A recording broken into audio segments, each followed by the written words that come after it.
I spent the last month trying New World, the MMORPG released by Amazon Games almost exactly 2 years ago, to see if it's any good by now. A lot of you will probably remember how much hype there was for the game and how hard it flopped. The initial premise was actually pretty fun. It was a world set in the 17th century where players would shipwreck on an island called Eternum, and together you would tackle a power called corruption that threatened the game's world. According to several sources, the game had a budget between 200 and 500 million, which puts it at the high end of development costs, even for MMORPGs, which are notoriously expensive to produce. So in this video I want to go over the state of the base game first, and then cover the new expansion Rise of the Angry Earth, to give you the point of view of a new/returning player, because I did try the game back when it came out, so you can see whether maybe it's worth checking out for you. Now, right off the bat, I can tell you that a lot of the really bad bugs are gone by now. For example, there was a bug where players could make themselves invulnerable by tabbing out of the game in windowed mode, which obviously is terrible for a game with a PvP focus. There was also a bug where players could use simple HTML code inside of the game's chat, which naturally led to a bunch of sausages being spammed. You could also link items that didn't actually exist in the game, causing whoever hovered over them to have their games crash. All of that is gone. That's not to say that the game is now bug-free, but at least it's not as bad as it used to be. All in all, it's safe to say that New World's launch was just a complete disaster, which resulted in the game tanking most of its player base. The current pre-expansion player numbers are playable, reaching up to 30,000 concurrent daily players, but numbers like this are honestly not encouraging for a game with the profile of New World, especially when you consider that the game doesn't have a subscription. As I did over the last month, new players will have to go through the revamped leveling experience. I actually thought it was quite enjoyable. It's very obvious that they've spent a lot of time making it less tedious than it was before. There's just overall less backtracking and a better flow to the leveling. It also feels like they've tweaked the gear rewards a little bit, because I constantly felt like I was getting a good stream of gear that I needed. As for the quality of the story, I'm honestly not a huge fan of it. The quests are voice acted and don't really get in your way if you don't want to bother with the story, but I personally wanted to at least give it a chance. Unfortunately, there are just no memorable characters. The basic premise of the corruption is quite boring to me, and the main villain of the story is not especially good. I've honestly found myself zoning out while listening to NPCs talk more often than not. You know, when you're reading like a page in a book, and you reach the bottom of the page and you realize you haven't retained anything? That's kind of what I'm getting when I'm listening to these people talk. I'd honestly be surprised if the average player has any idea who the main villain in this game even is. It's just extremely forgettable and uninteresting. To me, it just seems like in the process of writing an approachable low fantasy story many people can enjoy, they've just created something that appeals to absolutely no one. The New World story definitely exists, and that's about the only positive thing I can say about it. One thing I did like, however, was the combat. New World has a style of action RPG combat rather than the more MMO typical tab targeting combat. You can do light attacks, heavy attacks, and you have access to 2 weapons that you can swap between freely. Each of these grants you access to 3 abilities. Fighting enemies involves blocking and dodging, which makes the combat feel somewhat more involved than other games, because it feels like you're not just spamming buttons in a particular order. Blocking and dodging uses stamina, which adds a certain amount of pacing to fights where you don't want to overcommit and you need to stay on your toes to get out of the way of heavier enemy attacks or risk losing your stamina, getting staggered, and probably dying. New weapon abilities are unlocked through the respective skill trees, where you can also find passive abilities for these. I found the system to be very well designed because it gave me some flexibility in picking whatever I wanted, allowed me to add some personal flair to my playstyle, and it didn't overwhelm me with options or force me to look up any guides. Every character has access to all of the weapons and you can swap between them freely. The only limiting factor is your attributes. Weapons always scale with at least one of these, so using a greatsword intelligence build is perhaps not the best idea. By mixing and matching different weapons and weapon builds, there's way more flexibility in this class system than you would think at first glance. It's one of the game's biggest strengths in my opinion. However, as much as I enjoyed the combat when adventuring alone, I dislike the combat when grouped with other players. Everything that makes New World fundamentally good, that being the dodging, blocking, and generally more involved mindful combat, just becomes far less important in dungeons or when fighting bosses with others. The game, at least for me, seemed to turn from a patient waiting game for the right time to strike to mindless button mashing and healing through anything the boss throws at you outside of some heavier hitting abilities. I think the biggest problem is just that when your screen is crowded with tons of enemies, it becomes practically impossible to make effective use of the core mechanics that the game spends so long teaching you. It's just really hard dodging an unblockable attack whenever you can't even see the enemy doing it because of all the spell effects. The expedition bosses were some of my least favorite fights in the game. I don't know why, but to me, New World's group combat still just doesn't feel good. Speaking of which, there still isn't really much to do when it comes to endgame content. More PvE focused players can increase their gear score by running mutated expeditions, which is a type of dungeon that increases in difficulty. Outside of that, you can do chest running, which is actually pretty hilarious. There are these elite zones on the map that are too hard to go through alone. I believe they were designed to be tackled by small groups, but what the current meta has devolved into is players spamming the recruitment chat to be added to huge farming groups. And these will then run through these areas to loot all of the elite chests. Each one of these has a chance to drop some decent gear and materials, and it's on a daily timer, so some players go through this every single day. So if this is your idea of a fun endgame, then by all means, you can do a lot of that in New World. Currently, there aren't really any raids as we know them from other games. The only thing that comes close is the Sandworm trial. The developers were asked about PvE content a few months ago, and Scott Lane, sort of the New World boss, had this to say. Are there plans to make more traditional raids in the future with multiple bosses, trash mobs, etc., similar to other MMORPGs raids? Absolutely. I think we've been pretty straightforward with everyone that we want to make a good expedition before we make a raid. Now we're releasing the Sandworm. We want to get some feedback on that as a boss. Once we feel like we're making good raid bosses, we're going to transition to making good full raids.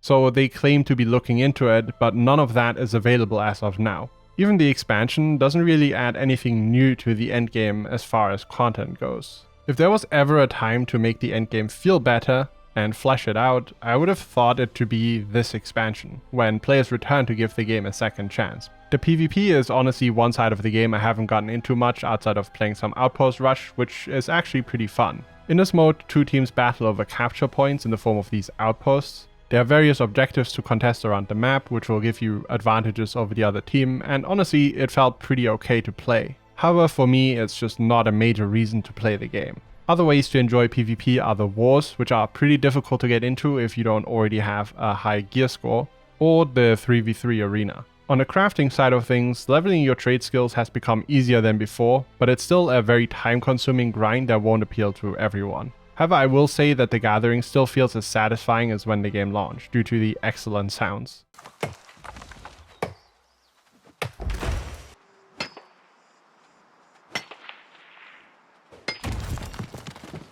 Graphically and in terms of map design, New World is pretty decent. The lighting can be very atmospheric, and the zones are artistically well designed. In some locations this comes together quite nicely. While playing, I took some screenshots, which you can see on screen right now. And as you can see, the lighting carries most of these, but the locations are situationally impressive. Some of my highlights here are the zones Eden Grove, Brimstone Sands, Weaver's Fen, and also the new zone Elysian Wilds. It's honestly just a shame that many players never get to see most of these, because they are a bit later into the game. Personally, I found that the more they lean into this heavy fantasy setting, the better the zones come out. So more colorful zones like Eden Grove and Elysian Wilds really stand out. Weaver's Fen has this really nice dark fantasy vibe to it, and Brimstone has these nice mystical vibes to it, which actually works really well. However, for every time that I thought that the game looked pretty, I was also annoyed by it simply copy-pasting entire cities. For example, look at these two locations right here. These are two different cities, believe it or not. You can find little instances of stuff like this all around the game's world. The game is very confusing in that regard because it seems like it's made by competent people who either couldn't be bothered to do quality work for all of the map, or who were so strapped for time that they literally had no choice but to take shortcuts. And I understand that it's a huge map to fill with content, but copied cities just kind of pull me out of any immersion I might have had. Especially in a game where factions can hold certain settlements as part of the open world PvP, and players can buy houses in their favorite locations. Having unique looking cities would add a certain element of belonging, but that can only happen if these locations are actually visually distinct. Another thing that was a bit annoying was the NPCs and the player characters looking quite lifeless. I can't express how important good looking, memorable characters are for a game like this. In my opinion, it's one of the reasons why games like World of Warcraft and Final Fantasy XIV did so well in the past. People talk about these characters. A game's story just becomes fundamentally uninteresting when you don't care about any of the characters involved in it. As far as the base game goes, there's one last thing I want to talk about. Now, if you're a bit tired of cash store rants, then feel free to skip ahead, but I need to get this off my chest. In this cash store, players can buy all sorts of cosmetics for fairly high prices. However, since the release of the game, we've actually seen the quiet addition of pay-to-win items. For example, you can now increase the experience you gain on gathering jobs or weapons for 2 hours. The Premium Battle Pass very blatantly includes items for player power. You can get gold, consumables, XP boosters in almost every track, crafting materials, gypsum orbs, and the list goes on. Obviously, this is not as bad as a complete pay-to-win game such as Lost Ark, but whatever happened to the developers saying they wouldn't add player power to the store? What's far worse than player power for me, however, is the fact that the developers added a transmog system but made it a store item. One transmog token costs about 2.5 euros worth of currency and will let you turn a single item into a permanent skin. That means a full set will cost you around 15 euros. And again, that won't get you any store items, it will just let you transmog items that you find in the game. I honestly can't believe that people aren't more upset by this, and I honestly think that the game is just worse off for it. How many MMOs live off of good looking cosmetic items that players can farm? How important is it to have a character that you enjoy playing on? Locking these cosmetics behind paid transmog tokens is not only scummy monetization, it will most definitely cost you players in the long run. Which, let's be honest, you kind of need back in your game right now. With all of that out of the way, I want to talk about the new expansion. However, calling it an expansion is actually pretty generous. What it adds is mounts, a new map called Elysian Wilds, which includes an expedition, about 3 to 4 hours worth of new story content, a raised gear score, a level of 65, and a new weapon called the Flail. In my opinion, even for the low price of 30 euros, you get comparatively little content. This entire expansion just feels more like a paid update. That's why I understand the view of some players who said that they don't like being forced to pay 30 euros to continue enjoying the endgame. Of course, this is common practice in other MMOs releasing expansions, but the difference is that those games actually deliver a certain amount of content with that price. In New World, it feels like you get a new map and mounts, and that's kind of it. And if you're not willing to pay those 30 euros, you can sort of forget about enjoying the endgame.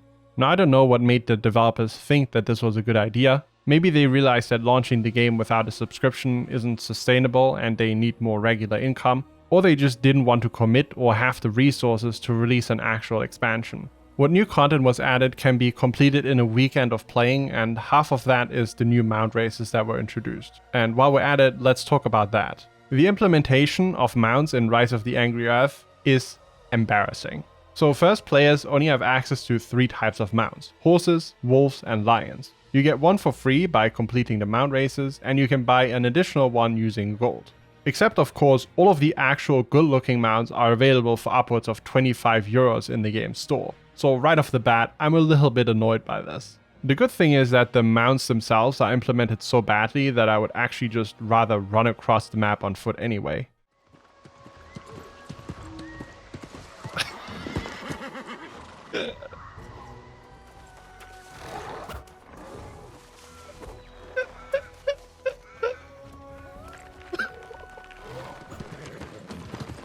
Is it just me or does that wolf run really funny?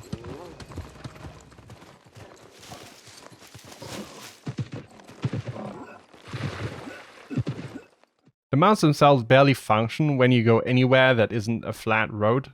There's a bunch of bugs that I've experienced firsthand, and the mount races are some of the most boring gameplay that I've ever seen. There are basically 2 types of races. One where you run from checkpoint to checkpoint, and another one where the game just gives you a goal somewhere on the map to find your path to. The first type of race is sometimes so easy, I can just turn on auto run and not touch my keyboard except for tight turns, and there's a good chance I'll finish it in time. It just kind of plays itself. The other type of race has you run across the map for upwards of 20 minutes. I'm not joking or exaggerating, it's just 20 minutes of running.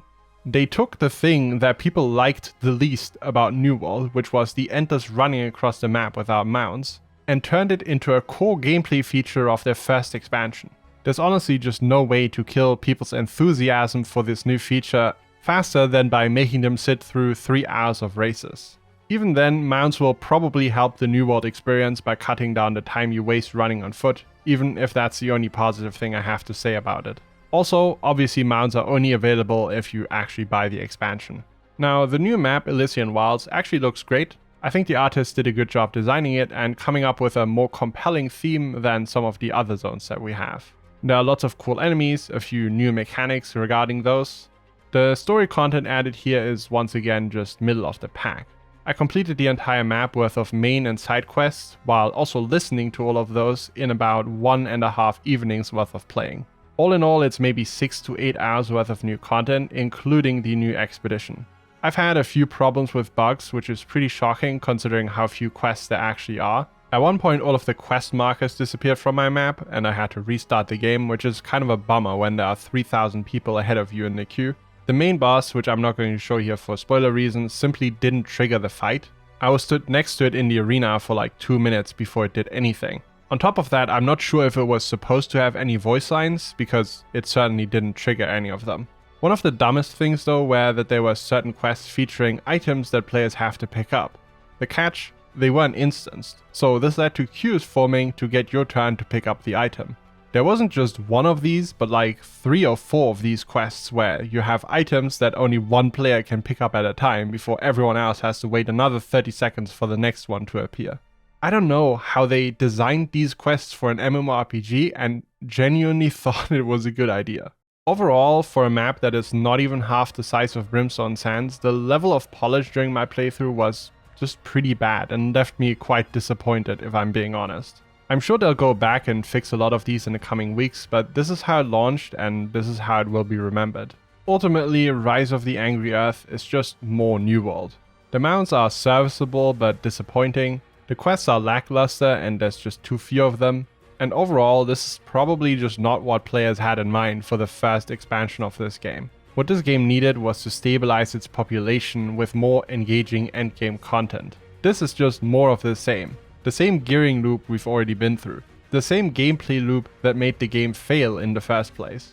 Because of that, even though I enjoyed the combat in parts and the world while leveling up, I just can't recommend New World in its current state. But hey, maybe we'll be back here in 2 years. Thanks for watching, and I hope I'll see you in the next one. Peace.